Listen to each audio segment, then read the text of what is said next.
to JAT Chat, presented by the Journal of Athletic Training, the official journal of the National Athletic Trainers Association. I'm Dr. Shelby Baez, an assistant professor in the Department of Exercise and Sports Science at UNC Chapel Hill and the co-host of JAT Chat. Today, I have the pleasure of being joined by Dr. Bree Baker. Dr. Baker is an assistant professor in the School of Kinesiology, Applied Health, and Recreation, and then the director of the Musculoskeletal Adaptations to Aging and Exercise Lab at Oklahoma State University. She's the lead author of Don't Sleep on Sleep, a clinical case report from a Division I heptathlete, published in the Journal of Athletic Training. Bree, thank you so much for joining me today. Pleasure to be on. Thank you, guys. So starting off with our first question, can you walk us through the injury presentation in the case of this D1 collegiate track athlete? Yeah, that's a great question because there are athletic trainers that are on the author block here.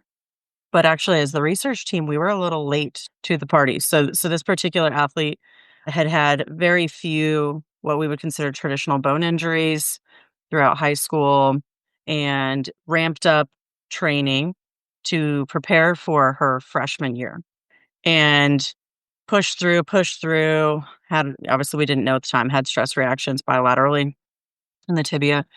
But like many athletes, just kept pushing through it. I'll work through the pain. Oh, I just want to be tough. And especially, I think, as freshmen, they're really trying to prove themselves. And it wasn't until she just genuinely broke down in tears during some box jumps that an athletic trainer noticed that and realized this isn't just an athlete trying to be tough, but this kid's in pain. And she was a highly touted recruit as well. So I think she also probably felt that pressure to perform, right? And so the athletic training staff, the sports medicine team as a whole went through kind of the usual steps, rest, treating it like they thought it could be, something like shin splints or so just reduced volume, ice, working on mobility, some strengthening. And the problem is that things continued to get worse. So there would be brief reprieve with reduced training volume, but then as soon as she would come back, she'd be back in pain again. So, and this was quite a long process to actually find the real culprit of the issue, which of course we give it away of what it is in the title. But yeah, so that's how it kind of started, was that it was not a clear presentation, but there was major, major pain. And then she was diagnosed with MTSS before getting radiographs to confirm that there were stress reactions on, like I said, bilaterally, both tibia. Yeah, you highlighted this idea of culture of risk that we see in sport and playing through pain. But it was really exciting to hear that the athletic trainer recognized what was happening and was able to intervene. So speaking of interventions, can you talk a little bit more about what all you incorporated to try and address the patient's recovery prior to exploring sleep in this patient? Yeah. So the sports medicine group here, I applaud always. They're stellar. And they work really well between the sports medicine folks, which I think should include athletic trainers, but sometimes that language is different. So more of our traditional DOs, MDs, they work very closely with the AT staff. And those folks kind of created a game plan to start checking down the list of the usual suspects. So like I said, training volume was reduced. There was like walking boots and lots of mobility and strengthening exercises. Eventually, through, they did look at a couple of things like caloric intake, just briefly asking, are you eating enough? These sorts of things. And it just kept coming back, no. But, there was no clear culprit. And then this is kind of where the research team briefly comes in to start, is that we had offered a research study. We regularly work with cross country and track and field. And we have folks into the lab to do a variety of assessments, and then the athletes get those data back to them, kind of as an athlete education piece. And then we can share some of those data back with coaching staff and that sort of thing.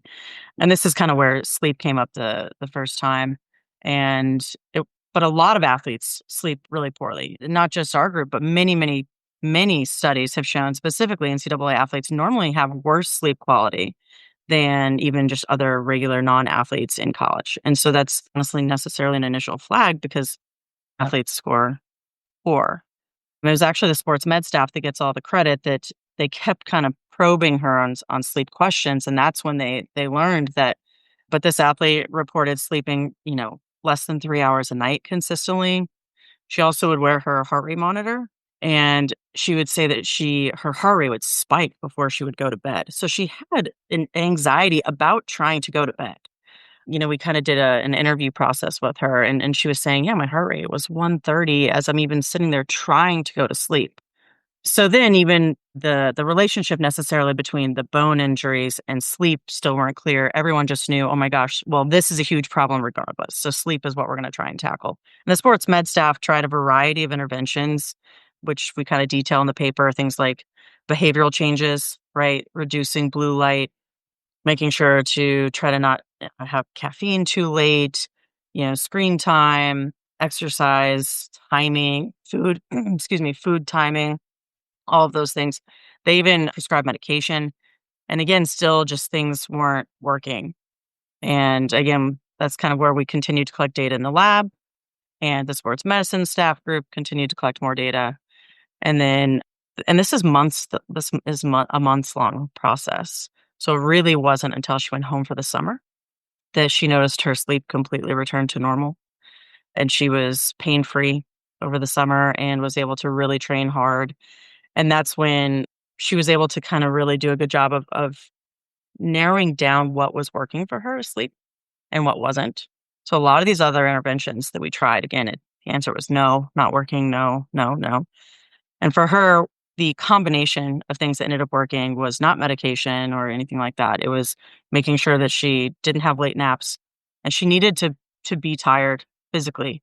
So she changed the timing of her exercise. She would make sure that even if she needed to go for like a late walk or something like that, she needed to be physically exhausted.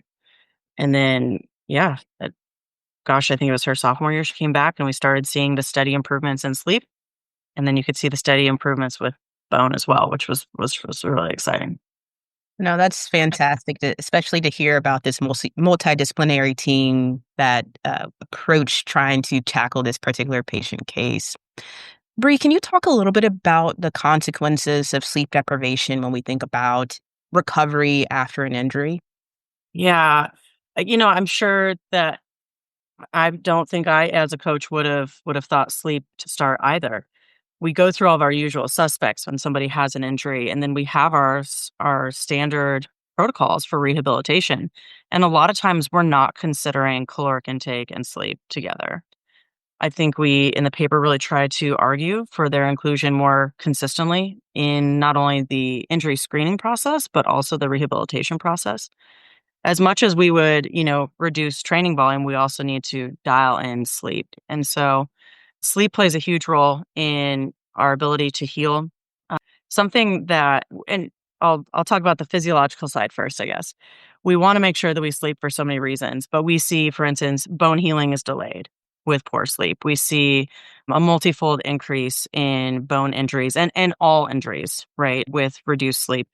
The military has a lot of really nice studies on looking at what are the sleep thresholds that are most significant for injury risk.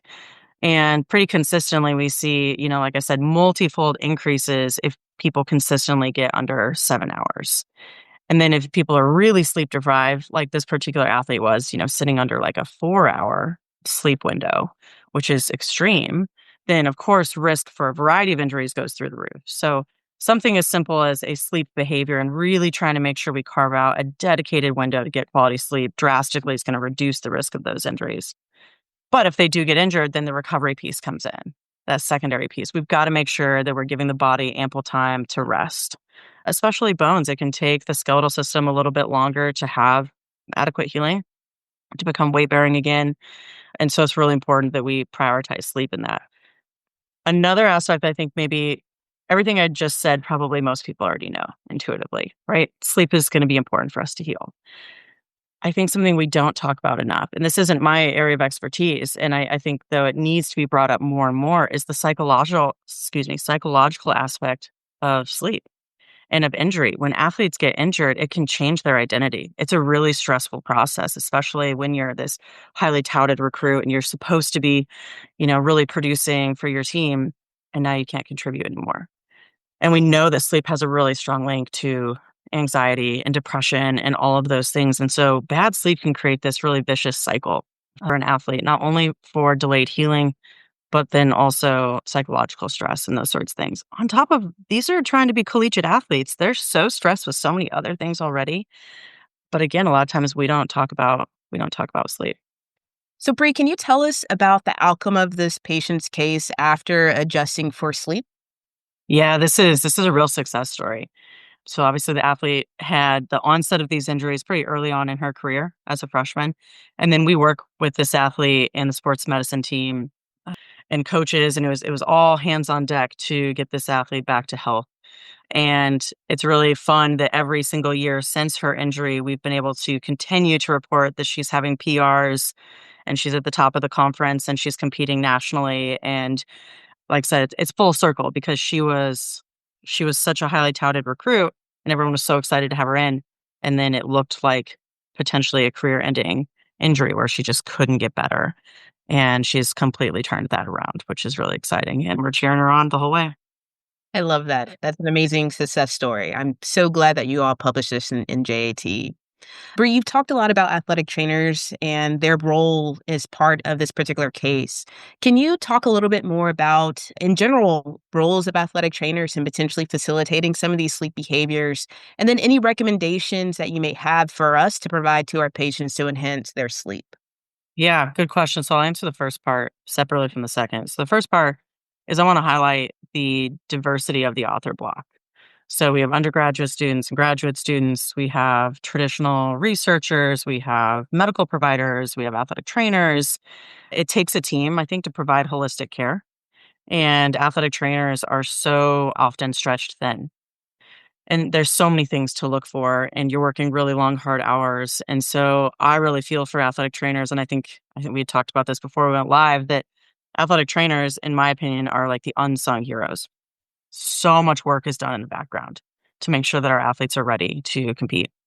But athletic trainers can team up with other individuals. I think there's probably, especially if you're on a university campus, there's probably more resources available to help than we all realize. We just don't know to team up. So your sports medicine staff and your athletic trainers, you might have researchers on campus, or you also might have medical providers in the community to help create more of a comprehensive team to help these athletes work through injuries. And incorporating sleep, I think, is everyone's responsibility. Again, it's might have just been something that was an accident that just fell through the initial testing battery and then necessarily wasn't, prioritized in rehabilitation because it's not something that we just usually think about that needs to be part of our usual go-to, assessment after an injury, and I think that it should be. And this example of this athlete, I think, kind of paints the picture of how important sleep is. The athletic trainers, did everything by the book, and it ended up being something we just thought we weren't thinking about in the background, and it was sleep. So I think good ways to try and incorporate sleep assessments into either hopefully pre-injury screening. I mean, that's always ideal, right? Is to prevent the injury in the first place. We use a couple of validated sleep surveys that are, they're free to use and they're really easy to score. And we detail those in the paper. And like I said, there's no magic to it.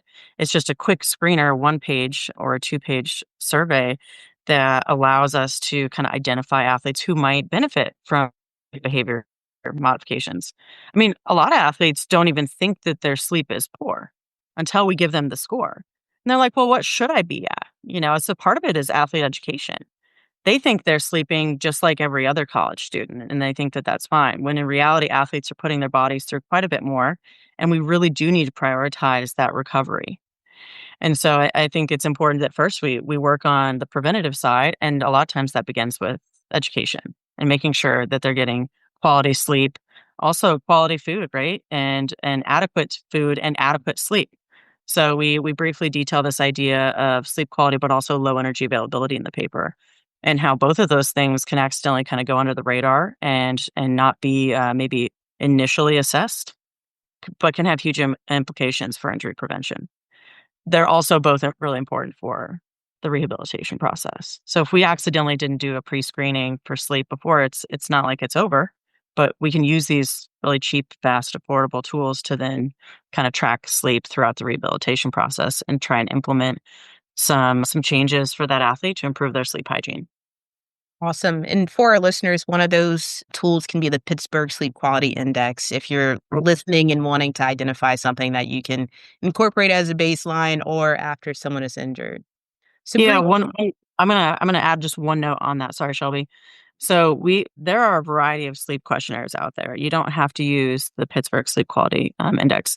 The Epworth Sleepiness Scale, some people have argued, is more appropriate to young adults, where the Pittsburgh Sleep Quality, some people have made comments that that's actually better for like a non-athlete group. And then there are athlete specific sleep questionnaires that have been used in the past as well. So my recommendation would be, as a team, your team figure out what is best for you and which one you like best and it's easiest to score, and then just be consistent with assessing that. You don't have to use what we used, right? But but we do want to make sure in some way or another we are assessing sleep. Along those lines, where does the role of wearables come into play when thinking about sleep and monitoring sleep? Yeah, that's such a good question.